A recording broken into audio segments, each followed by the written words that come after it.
నమస్తే అండి. సామెతలు 3వ అధ్యాయము 6వ వచనము. నీ ప్రవర్తన అంతటి యందు ఆయన అధికారమునకు ఒప్పుకొనుము, అప్పుడు ఆయన నీ త్రోవలను సరాలము చేయును అని వాక్యం సెలవిస్తుంది.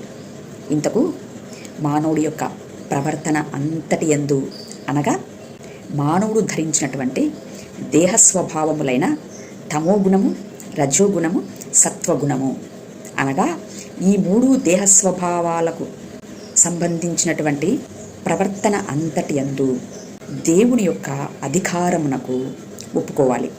దీనినే సంపూర్ణ శరణాగతి అని అంటారు. అంటే మానవుడు జీరో అయ్యేటువంటి స్థితి ఇది.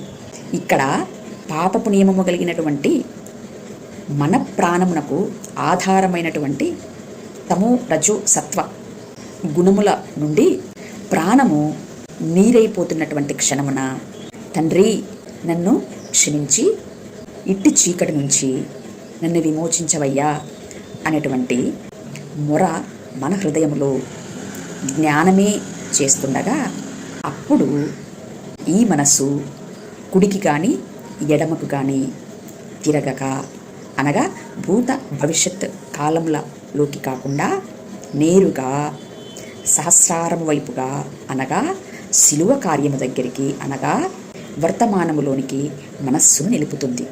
అనగా ప్రాణము పోయి తెలివి తప్పని ఇట్టి క్షణములో మన హృదయములో నుంచి జ్ఞానమే పెట్టేటువంటి మొర శిలువ అనుభవముగా ఉండగలదు.